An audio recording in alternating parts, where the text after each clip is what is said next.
We'll make sure that everyone who registered gets a copy of the recording. So we'll send you the link to the recording. All right, so let me just go ahead and just quickly get started and just by introducing our panelists today for Cultivating Leadership with a Latinx Lens, the SUNY Hispanic Leadership Alumni panel. I'm really excited to be able to host this today. We wanted to do this during Hispanic Heritage Month. Clearly, we missed that by a little over a month, but I think we wanted to make it happen anyway. And so I thank all the panelists today for making time out of their busy schedules to be here to talk with us about their experience in the Hispanic Leadership Institute and how it's helped them lead on their campuses. So our panelists today, and their order is in order of when they participated in different cohorts in the Hispanic Leadership Institute. But and so you'll hear from all of them. But after I introduce them all, Claudia Hernandez will be talking about the Hispanic Leadership Institute, giving you just some general information about that, and then we'll talk to each of the panelists. So our panelists today are Andre Melendez. He's the interim dean of the College of Nanoscale Science and Engineering from SUNY Polytechnic Institute. Claudia Hernandez, the director in residence of the Hispanic Leadership Institute. She's also the Education Abroad and Financial Manager for the Office of Global Affairs for SUNY System Administration. Denise Valdes, who's the director of EOP at Onondaga Community College. Anna Rios, acting associate dean of academic affairs from Dutchess Community College. And Fred Millán, the distinguished service professor, director of graduate mental health counseling program at SUNY Old Westbury. So I'm going to turn it over to Claudia. Good afternoon, everyone. So I'm Claudia Hernandez. I am one of the 3 members of the SUNY Hispanic Leadership Institute team. And I would like to briefly talk to you about the HLI, and I would like to share our website when I start doing so.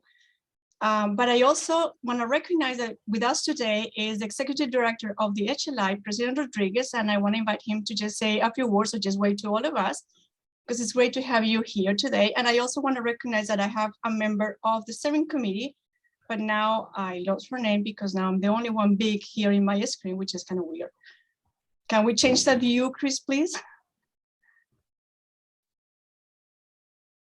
You can change it, Claudia. Hit gallery.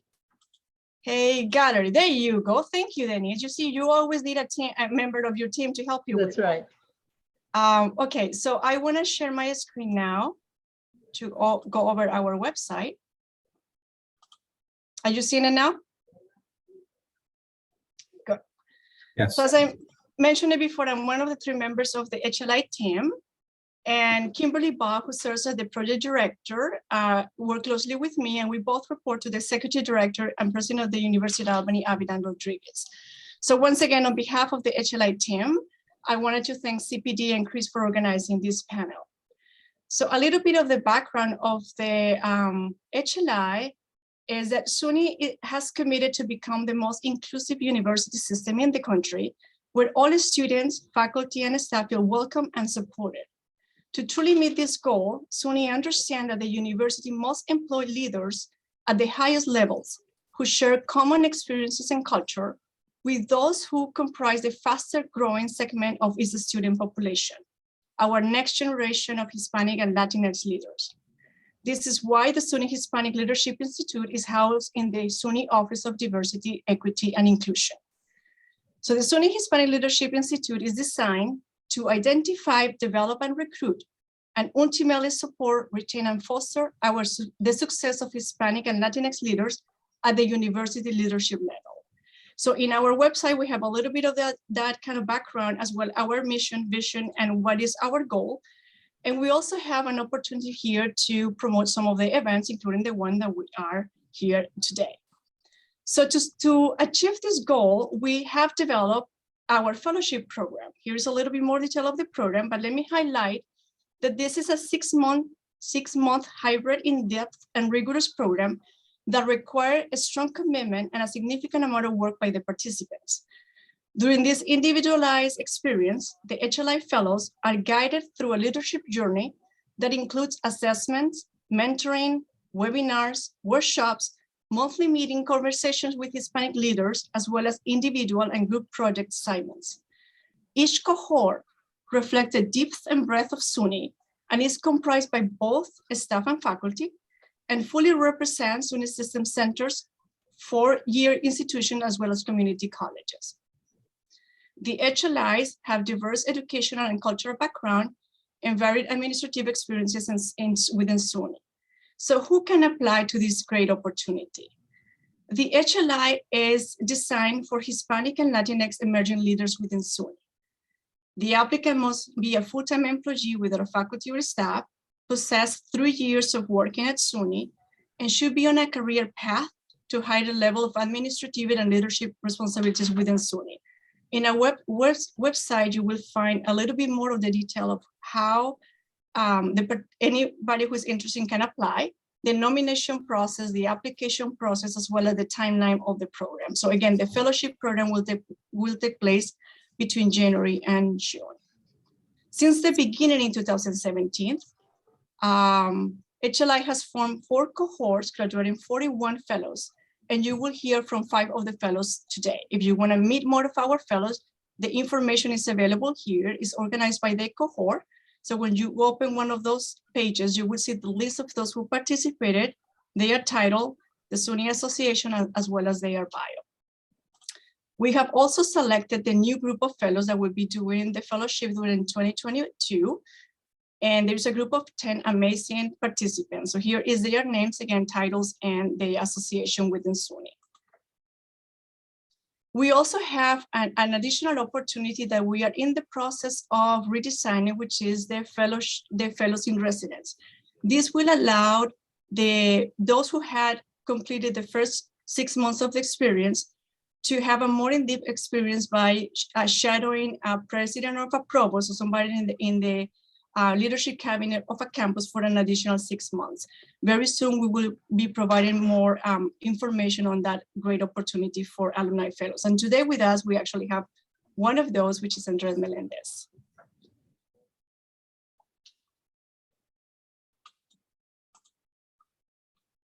So next, I don't want to take more of the time kind of explaining what the HLI is, but I'd be happy to answer any questions.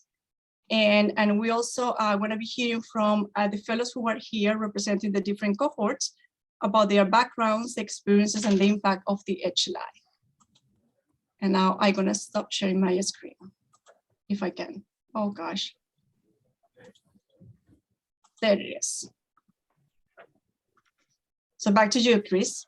Yeah, so I don't see any questions in the chat. So if there aren't any questions about the HLI, I think we'll just go ahead and start with our panelists. And so I believe Andre will kick us off and talk about his path to leadership and how he leveraged what he learned at the HLI to get where he is. Andre, take away. Great, thank you for, I get to go first, but I want to start out with my path to leadership it was very serendipitous. I never thought that I would become a leader in academia. I was more of a research scientist. I was focused on research, but I think it's a lot of the things that I did as a research scientist that brought me into this role. I think, one of the things that helped me in my path to leadership was, I stayed very active in my professional society, my scientific society. I was always there to ask questions and was always my own advocate at my scientific society. And I think what that did for me was actually it opened up a lot of doors at the national and international level in terms of being a research scientist. I got to know individuals who were reviewing my scientific grants. I got to know members of editorial boards. I was invited to be on review committees. I was invited to be on editorial boards. I got many grants funded. And it was, and I think because of my participation in science there, that really drove me into some of these leadership positions. All the while I maintained an active role in my department, in my, anytime I was asked to do something, or even when I wasn't asked to do something, I would step up and participate. And it's kind of interesting because you just end up participating in a lot of different things that you never think that you're going to end up in, but they turn out to be wonderful learning experiences. They open up opportunities. They open up avenues that you would think that you'd never go down. And so I think with all those things in play, a lot of what I did, just positioned me to be available for individuals, to be a team player, and to open the door into getting into a leadership position. And one of the things I just like to let people know is that, a lot of along the way, you're always going to meet with setbacks, and you just don't let those setbacks put you down. You just keep moving forward. You have your goal, you have your underwritten goal, and that's how you keep moving forward. And I really think one of the key events that happened to get into leadership, I was at a medical center for 17 years. I rose through the ranks there. I was looking to really, reinvigorate my research program. And that's when I joined SUNY. I came over here at the College of Nanoscale Science and Engineering when we were part of UAlbany. I was really wanted to take advantage of a lot of the scientific advances that were going on in the nanotechnology arena. And so I joined the program over here, and then within 2 weeks of me coming over here, I was asked to become associate head of a constellation. So basically, it's a sort of a co-chair of a department. I did ask if could I say no to that request from the president at that time, but he said, no, you're not allowed to say no. So anyways, I was put in the position, and in essence, what that position was as associate head, you do everything that the head or chair of department doesn't want to do, or doesn't or can't do. So I was put in those positions, and then in I believe it was 2018, I was at a scientific meeting, and I got a request for my CV. From my academic dean, and I asked him what it's for. We're going to nominate you for the Hispanic Leadership Institute, the new Hispanic Leadership Institute, and I'm like, sure, that's fine. And on the day after Christmas, I got a call from Ricardo Aziz saying, "Oh, you've been nominated as a fellow for the Hispanic Leadership Institute. Would you be interested in applying for the fellow in residence position?" And I'm like, well, what does that exactly entail? And he goes, well, it's going to require that you probably shadow a president, a provost, a VPR of research, whatever would interest you most for a period of 2 to 6 months. And I'm like, okay, well, I'll apply for that. And so about a day later, he calls me back and said, yes, you've been selected as a fellow in residence. I'm not sure if any of the other HLI cohort in my team were involved. And so that really positioned me into the HLI. And, we actually started this program not knowing what to expect because it was in its infancy. It wasn't as mature as what it is now. We showed up at the Sale Institute on January 3rd, the whole cohort, and we met. We were there with a bunch of other leaderships. There was an academy on for leaders, for deans, for chairs, and we were all invited also for this academy from the Sale Institute. And the first thing I said, I'm like, I don't think I belong here. And that was one of the, and everyone stood up and said, I don't think I belong here either. And I think the biggest thing was to get over the imposter syndrome. You're there for a reason. You're there for a selected. You're there. You're a leader in your own right. Your CV shows what you've done and everything that you've been able to do. And so you're very accomplished. So that's one of the things that took me a while to get over. So I guess the things that I really learned with HLI, Ricardo Aziz guided us very well. We had regular meetings on a monthly basis to go over, leadership papers, where we all reviewed these leadership manuscripts and different components of I should say the leadership road, and we all became very close-knit group of people. I must say at that point, I'm a first generation immigrant.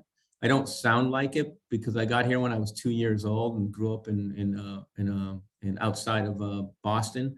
So I still retain some of that accent, but it was great to come back to what I experienced as a child, as a family of Latinos working together. That's what my family was, my brothers, my parents, my cousins, my aunts, my uncles. And it was just sort of, it brought me back because I felt in isolation. I always felt that this strong Latino connection, but I was sort of isolated everywhere I went because I was that sole Latino person, and I sort of melded into the ability, into the whatever program I was involved in, and so I sort of assimilated into, the department or the college that I was at, and just became part of the program. But it was really nice to get sort of a Latino perspective on leadership and understanding that we were all going through similar hurdles and challenges.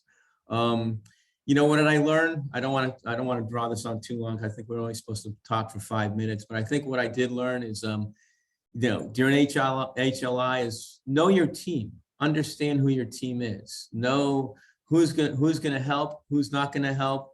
And it's really important in understanding how people work and actually, and moving forward. I think one of the most momentous things that I learned was to get the monkey off your back. Don't let things sit with you. Move forward. If someone comes back to you with a problem, do your best to solve their problem, but you don't have an answer to everything as an academic leader, and have individuals come up with solutions for you. And it's not necessarily throwing it back in their face, but come back in a way where, what solutions might you have for me? And so that's kind of where I've been. The only other things that I want to say that were very important is I shadowed the president at Oneonta for 2 months, which was very informative. Barbara Morris was exceptional. She brought me in under her wing while she was there, while I was a fellow there. I learned every component of how the university operated, so much so that she asked me to step in as an interim provost for 6 months because they had a gap in the provost there.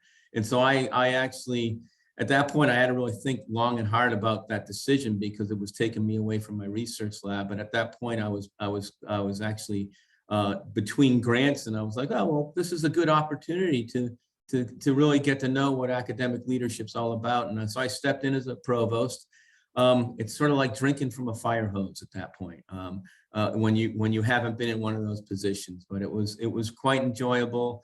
I also served for 2 months with Grace Wong, who was the vice chancellor for research and economic development for SUNY.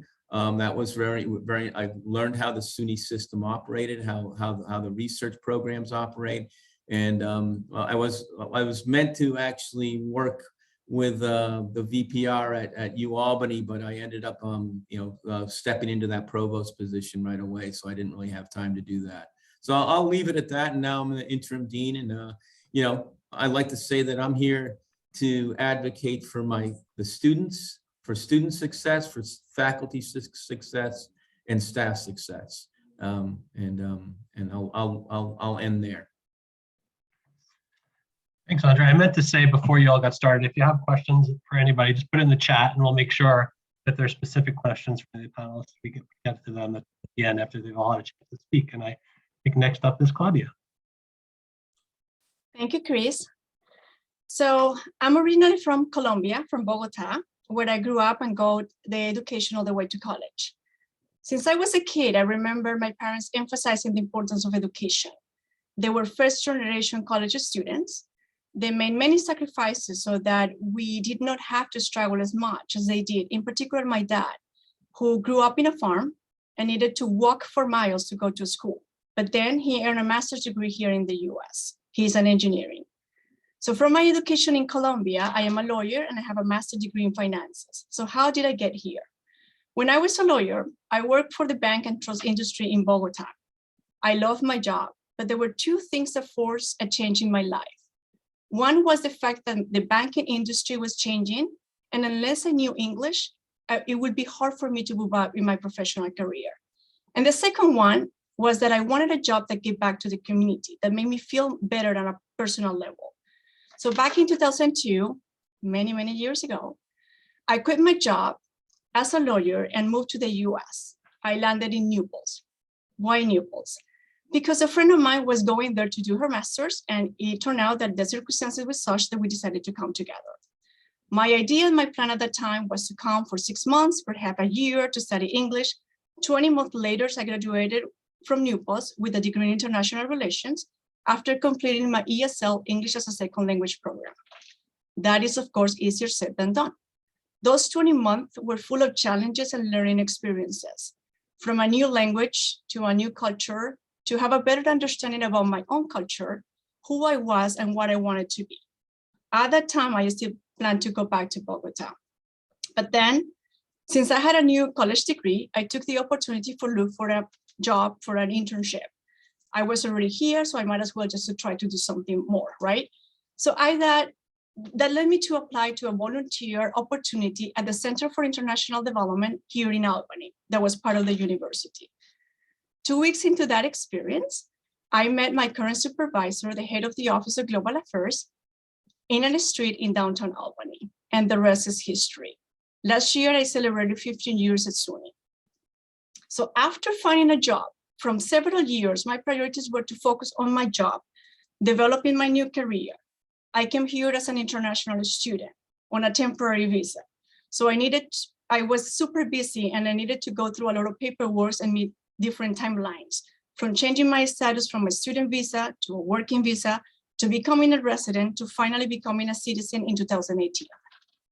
After becoming a citizen, a new world of opportunity opened up for me, including being nominated for the HLI in 2019. So what do I do? As the educational manager at SUNY system of the Office of Global Affairs, I work closely with all 64 campuses, mainly with all offices of international education, to develop and implement study abroad and student exchange programs.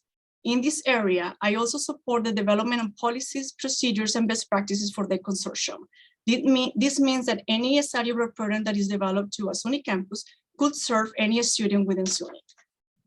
My other role as a financial manager, I manage the budget, including the state allocation as well as funds awarded to our office for project development. So that means that we're closely with the Dutchess Foundation and all the project directors in submission of grants, implementation, and reporting. And my most recent role is the director in residence of the HLI, and I have the privilege to be part of this new initiative.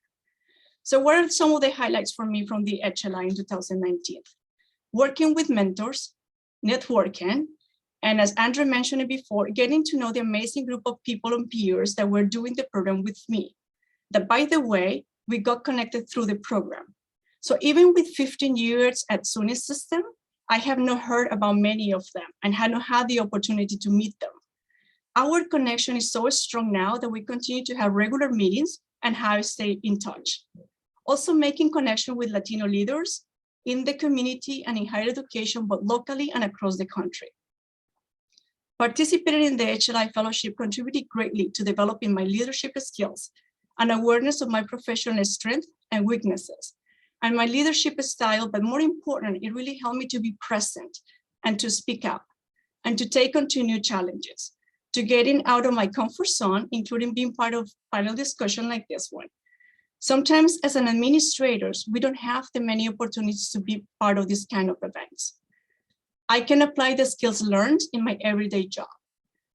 It prepared me to be ready for new opportunities and initiatives in my office, and it also gave me more visibility, including the opportunity to apply for the director and resident position that allowed me to give back to the HLI and to contribute to the improvements of the Institute for the benefit of future fellows.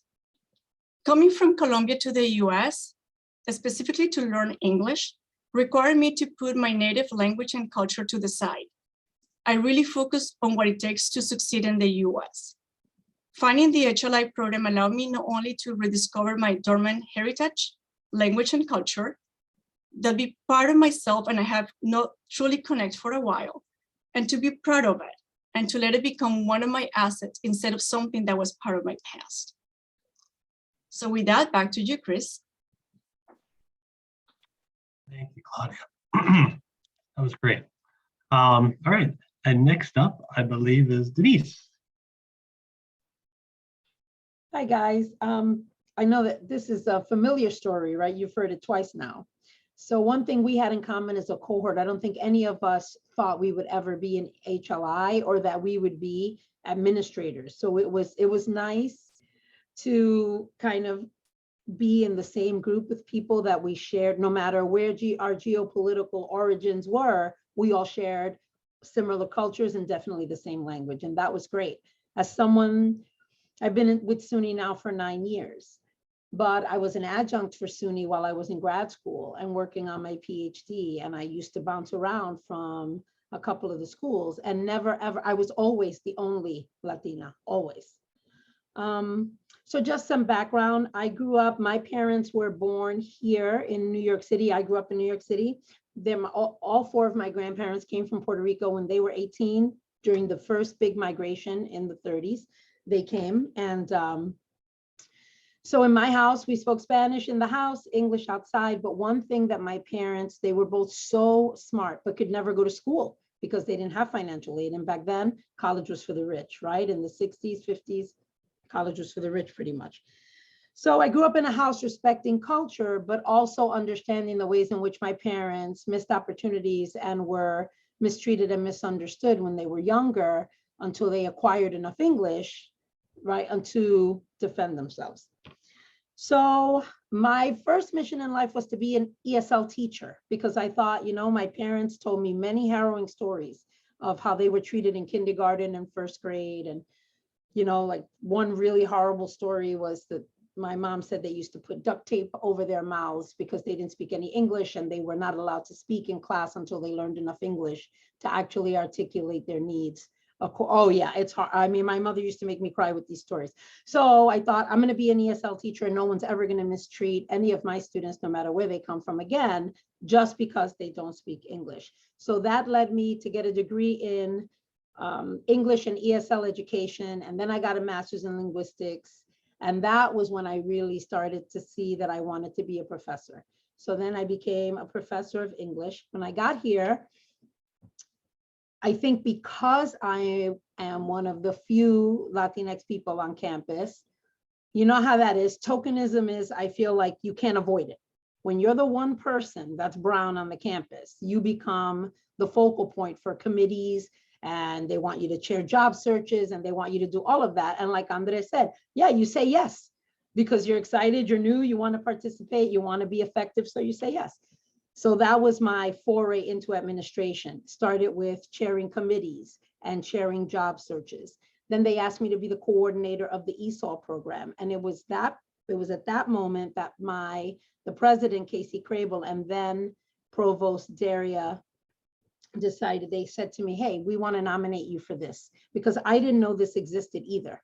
But we are part of the second cohort, so it was pretty new. And then I was nominated, and then I met all of these wonderful people. And after we did our time together and I came back to campus, people started asking me, well, they wanted me to do presentations to kind of talk about what I learned, right? To just talk to the other people on campus about equity and diversity and inclusion. And then a couple of months after that, they asked me to be the director of the Educational Opportunity Program, which was wonderful for me. And I was so happy to do it because it serves 2 purposes for me. It allows me to work with underprivileged and underserved students, but also many of these students in this program anyway, English is not their first language.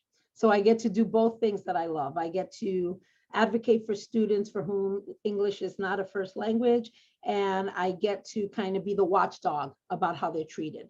So I kind of mitigate how they're treated. I admit them into the program. We have very close relationships with them.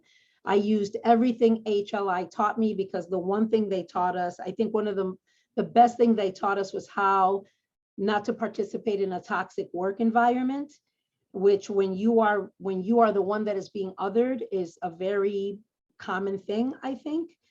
We learned from Scott Vinciguerra, right, about toxic work environments and how when you become a leader, how to create an environment that is inclusive and understanding and how to be a good manager.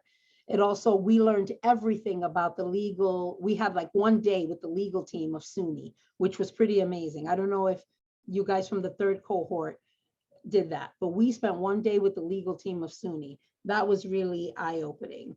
We read a lot of really interesting articles about how to survive being different, how to survive being Latino in an organization for all of its good intentions, where there are not very many of us. Even still, here on this campus, I know one other Latino person here on this campus, period. And we're a pretty big community college. We're not small. I mean, we're small now because of the pandemic, but when I first got hired, there were 12,000 students on this campus. You imagine 12,000 students on this campus and a handful of Latinos working here who have now since left. I think I'm one of the survivors, but that's my story. Okay, Chris, back to you. Thank you, Denise. Yeah, my internet had just cut out, but I was able to get back in. So fortunately, I think we're good. So if I disappear, could carry on without me. I got most of yours. Talk. That was great.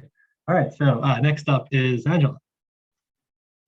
Thank you. And I'd like to thank Claudia, Andre, and Denise for sharing their very inspiring stories. I every time I hear them, I find nuggets of wisdom in it that I connect to. So thank the three of you for that. I am going to be as brief as possible, which is a challenge for those who know me because I tend to be a little long-winded, but I don't want to deprive you of opportunities to answer questions. And also Fred is going to come and amaze us with his amazing story. So I don't want to rob him short of his time either.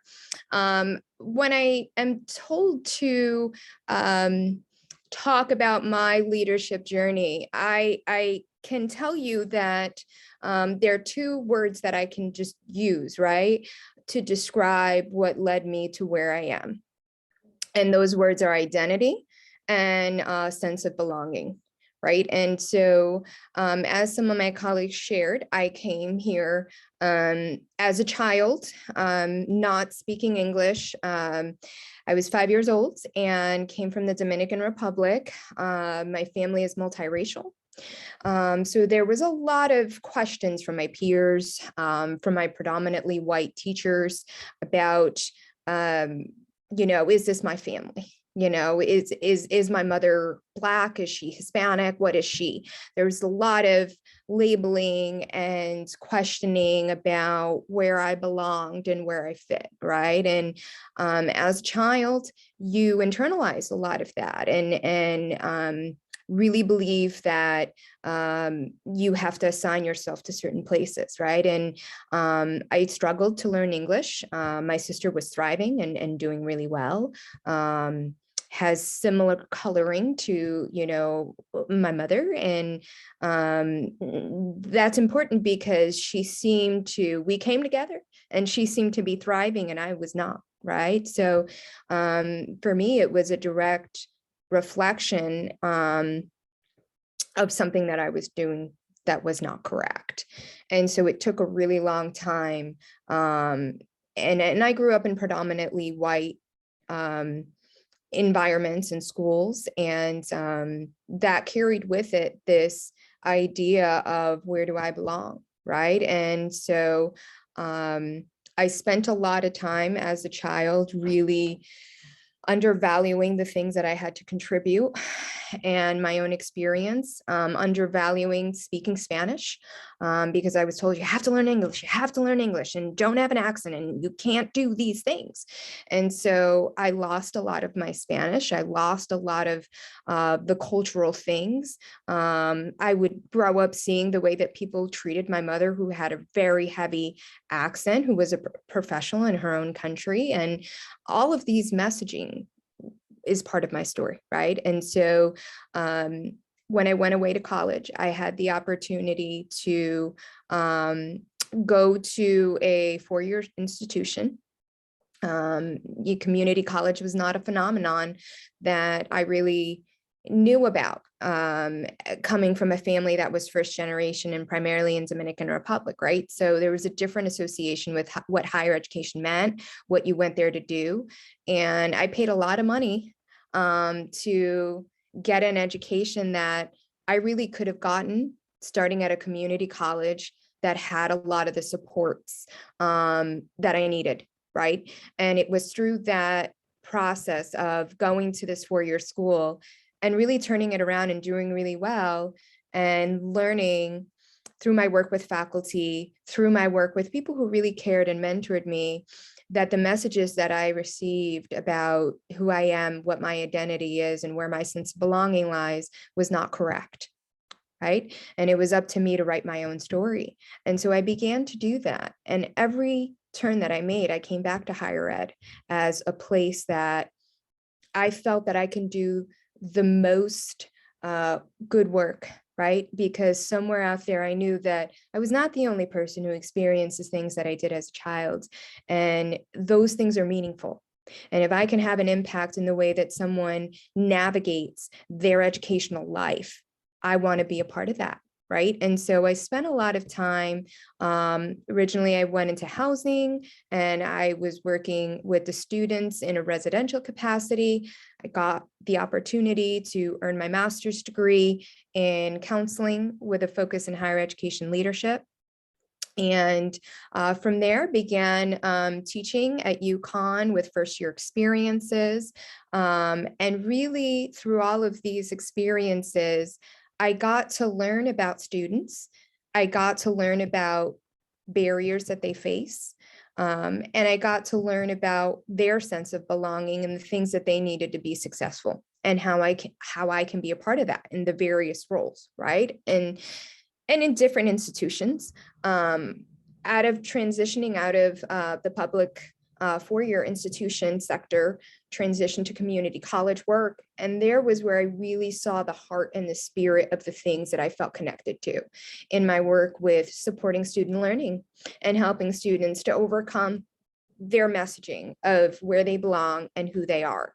In all of these, I was trained to think of myself in a monolithic way, right? Identifying as a Hispanic woman. I speak for all Hispanic people, but I don't, right? And that's a trap that I fell into.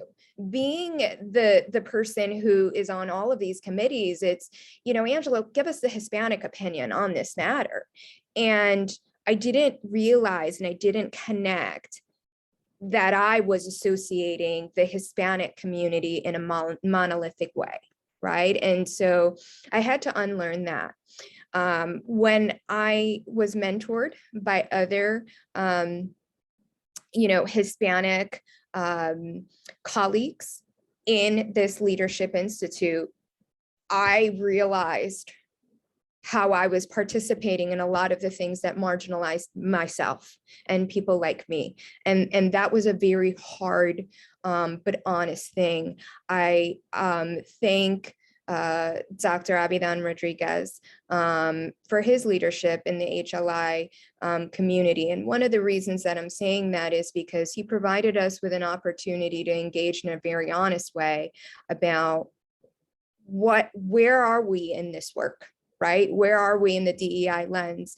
And where are we in furthering and building a network of other Hispanic colleagues that we can bring up and help build up?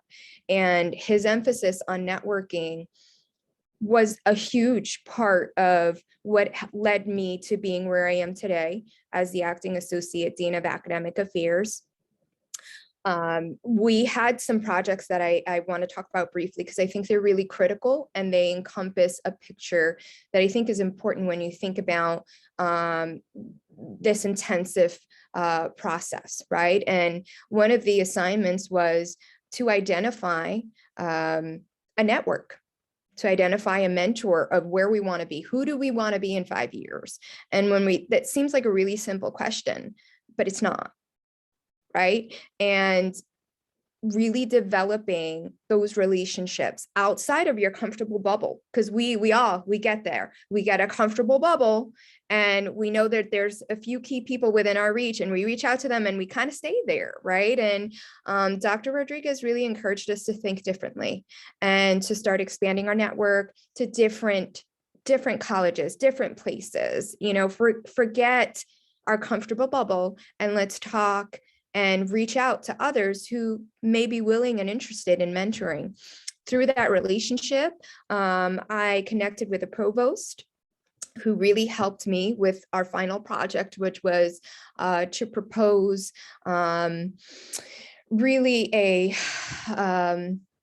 a program, a strategy that can really implement change at an institution in a positive way to garner more support for, students of color and also faculty and staff of color, right? And one of those projects that I proposed was a prior learning assessment model.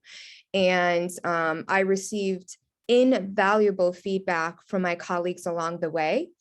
The mentor that I worked with, who was the provost, gave me insight that I would never have because I'm not currently a provost, right? And I'm not at a four-year school. And then having the opportunity to present that to my colleagues and receive valuable feedback from various vantage points, and to be able to discuss that with Dr. Rodriguez is what inevitably led to us instituting a prior learning assessment model here at the college, which was the model that I designed. And that was so integral to our application for the Title III grant, which I'm now leading at the institution.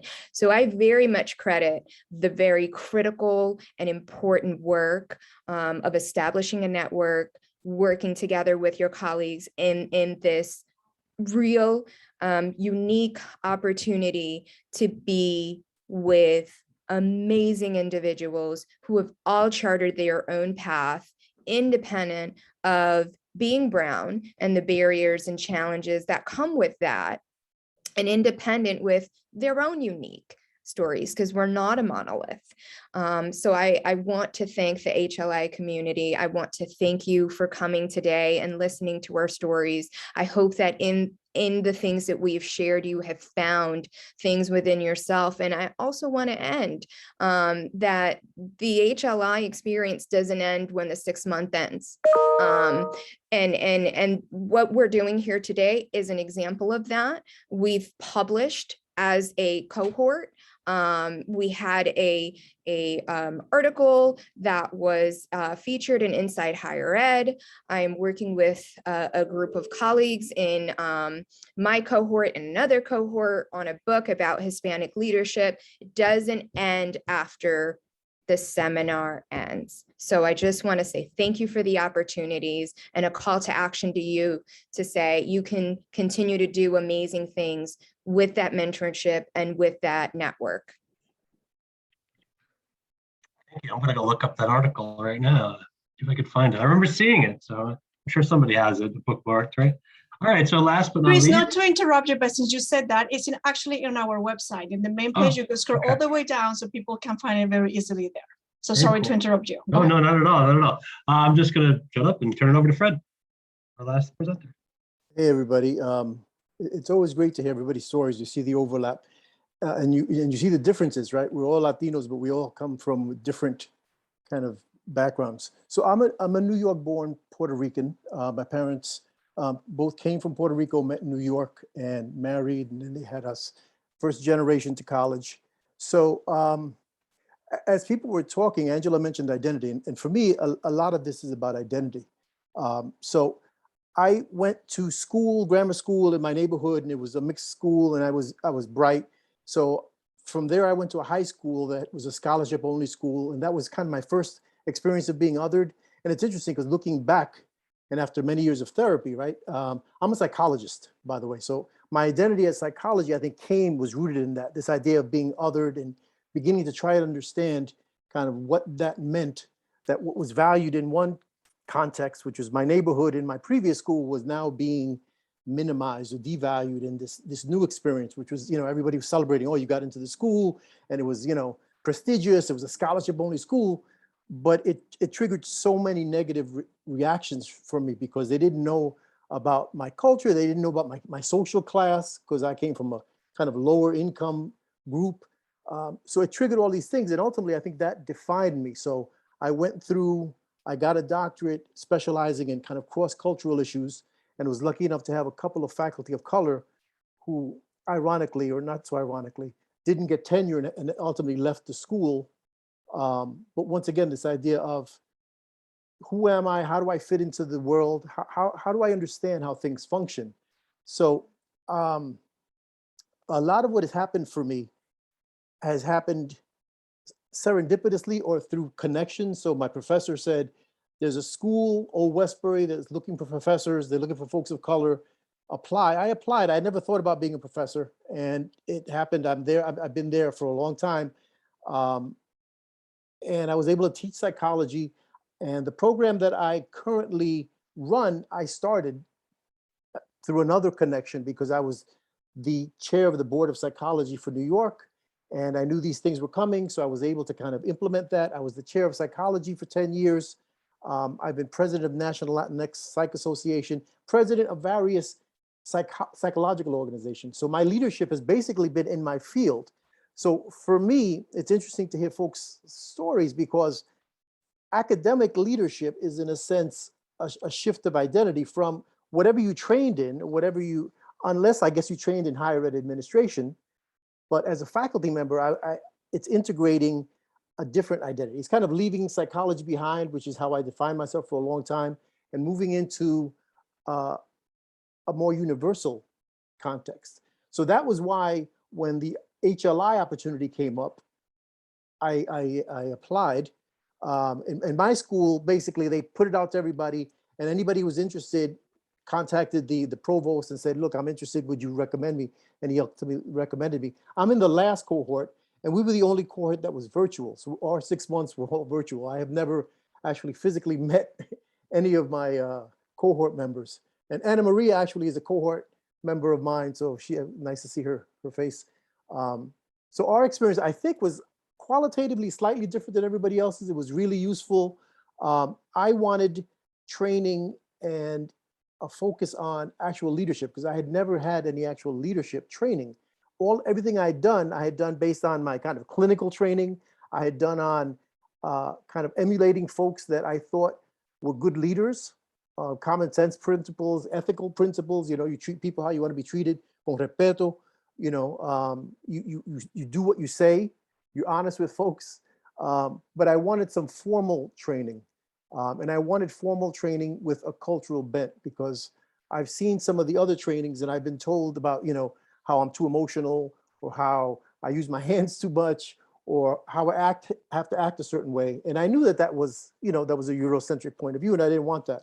So when this came along, it was at a good time in my career where I was interested in actually becoming more involved in a different way at the college. So not just kind of related to psychology, but on a broader level. So looking for dean positions, things like that to get a sense of higher functioning, broader impact. And I found the HLI to be really useful for that.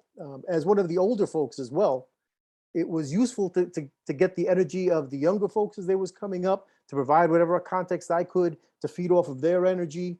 So it's a really nice blend of different people coming with different vibes, all Latinx folks, which is nice, but with different stories, different perspectives, and all kind of working together to kind of, you know, move the community forward. So I'm going to stop there because we only have a few minutes left and I wanted to have some chance for Q&A. So thanks for listening. Thank you. Thank you all, by the way. I mean, I just want to do that even before we finish because, you know, I felt like you all could have more time. But there are a couple questions in the chat. I know that it looks like Denise did answer one of them. And there was a question that Christina asked about whether or not SUNY has an office that assists faculty, and I assume staff as well, along the path to citizenship. So if somebody knows that, if you could put that in the chat. But the one that I think we can get all your other thoughts about is the question that Carmen asked.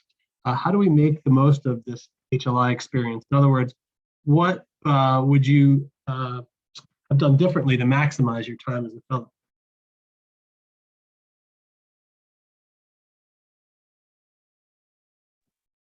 Yeah, I can answer that just from the experience of, we started out in person. I was 2020, so we started out in person and then we shifted to remote.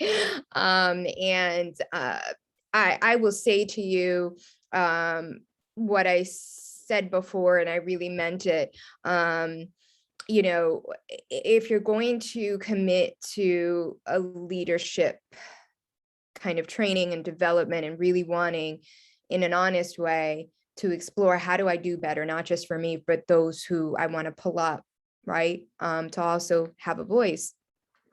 You have to look at all of it, the good, bad, and ugly. And you can't do that if you're answering emails, which I have to tell you, during COVID was very difficult. But here's what I can say about network and modeling by example.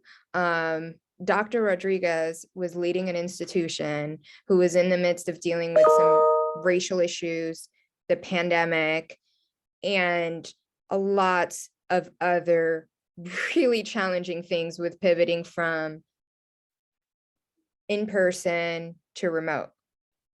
Not one time did he pick up his phone. So if he is a president of college and he's not picking up his phone during a pandemic, then why do I need to be picking up my phone? So I think that that's what I can say. I think the other part of it is when you're in a gym, you're not kind of reading emails and doing those kinds of things, right? Because you're committing to your personal health.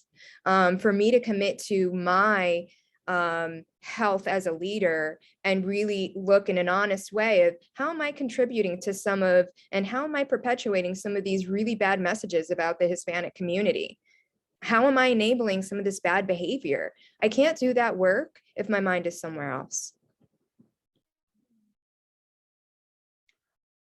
There was another question which you actually answered a bit, Angela, it's related, is how to make the space, find the question. What strategies did you use to protect the time and space needed to be fully present in the HLI experience? So, anybody else want to address either of those questions? We didn't, in 2019, we were all in person.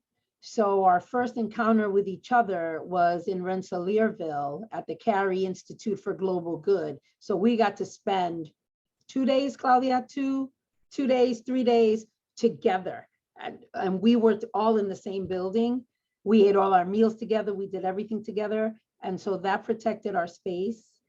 And at least in my school, when I had to go, I had to go. So, you know, if I was teaching, I got a substitute, whatever was happening then. They were, I will say they were very good about making sure that I did not miss a moment of the HLI training. I don't think any of us ever missed. I think we were all always present.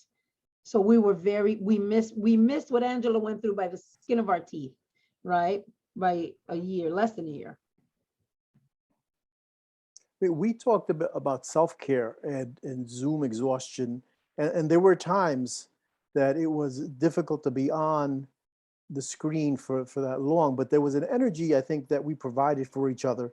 And it was different for different folks, because there were some folks who were on campuses where they were the only Latinx person, and there were some other folks who had others. So I think just feeding off of that helped, but there was a lot of discussion of self-care, of kind of owning your own space, being able to negotiate resources and boundaries, because I mean, that's part of leadership as well, right? Setting up and modeling for folks.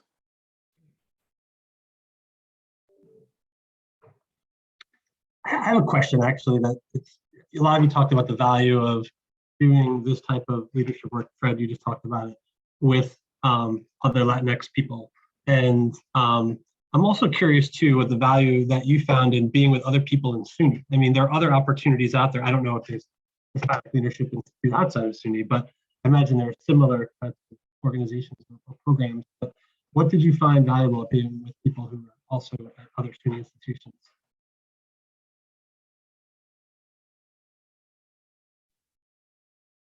I think I might have experienced that the most in terms of my fellow and residence experience. And I I did come to find that everyone is really interested in what we're doing in the HLI experience, and everyone was really very respectful of the position. So it's not like anything was handed to me. They really came to, everyone was treated me professionally. I didn't get the sense that wherever I was, that I was an other. But, you know, over the years now, I look back and I think about that, and I never at SUNY have I have really experienced that. Now I look back over the years in my life, I think, oh, maybe I was, and I would never have thought of it that way, just because I don't think that way. But anyways, the SUNY, you know, at Oneonta, they took me in as family when I was there as an interim. When I worked with Grace Wong, everyone at SUNY helped me out and was very informative, and it's really a really unique family. And even more so, you know, one of the things Carmen left, but one of the things I would say that if you're in the program, really take advantage of communicating with your cohort regularly. Any little question that you might have, communicate, because they have insight that you may not have, and it really opened up you know, my mind in terms of, you know, what I garnered from the HLI, and what I continue to garner from the HLI. And you know, thanks for Havadan and Kim and Claudia for keep communicating with the cohorts. This is a fantastic thing. It's something I really enjoy doing. The other thing too, before we go, is, at least for me, and I think Claudia can agree, we have this group text, we communicate consistently on there, right? And one thing I think that you never think about when you're in the HLI is the lifelong friendships that you're gonna make, how they impact you, and how there are days when I leave here and I can send a message on the group and say, today I had a day that really challenged me, that really made me feel bad, or I had an encounter with a professor when I was defending a student and they said some things that were untoward, and everyone just, they're like, what time do you want to meet? What time do you want to meet? And so I think too, part of the HLI experience is just the bond that you can create. And there's a way in which we're all, like Fred said, we're all different and we all have different experiences, but some of our experiences are the same no matter what campus we're on. And so the friendship aspect of the HLI is amazing. Many of our cohort have actually left SUNY. We have a few folks that have left SUNY. Karen left, Tibby left, Maylin left, right? So we have people that are just going, Justin left, right? So we have people that just from HLI was kind of a springboard for them to get other opportunities, but we still consider ourselves to be connected through HLI. We're HLI family, and that's important too. Make friends with your HLI folks. Get a group chat going or something, so that you can always remember all the things that you learn together, and you can use each other as resources. It's very important. Yeah, and I know we only have 1 minute left, but just kind of following in what Denise said, I think that's another strength of the HLI is because it's a family. So again, I work at System, and I had throughout the years the opportunity to visit many SUNY campuses and learn about different things, but this was so unique. And we are trained to be leaders within SUNY. It doesn't matter which of the campuses are. So learning about community college and the intrigues of a community college different from a university centers. And you can only learn that when you have this group of professionals sitting around the table, because it's a lot to say about the training that is designed by the HLI given to the fellows, but also the opportunity that the fellows have to communicate with one another, to continue these conversations. And that I think that's very unique and one of the assets of the HLI, just having this within the same family. And again, one more time, thank you, Chris, for organizing this event, and thank you for everyone who participated in it. So, Chris? I guess close it off. You know, the only thing I want to say is that for those of you that where the HLI might not be something that's in your, you know, for whatever reason, it might not be something that you're considering. If you're here, seek out other types of professional development that bring you with a cohort like this. I mean, I think that, you know, you may think, oh, I don't have time for that. I'll just fit in professional development where I can fit it in. But as you've heard today, the value of coming together with people who are all from very different places, right? And that's the thing I thought was most unique about this, kind of collectively support each other and, you know, just benefited from it individually, but also collectively. There are other opportunities like that. If you're seeking them out, reach out to me and I'll, maybe point you in a different direction if this isn't something that will work for you. What I wanted to ask everyone to do is if you could just take your mute off your button real quick and just like give them a round of applause for an excellent session. Thank you so much, everyone, for being here. And yeah, we'll send you out the recording shortly. All right. Thank you, everyone. Have a wonderful Good. day. Thank Have a great you. day. Thank you all. Bye. Bye-bye now. Thanks for coming, everyone.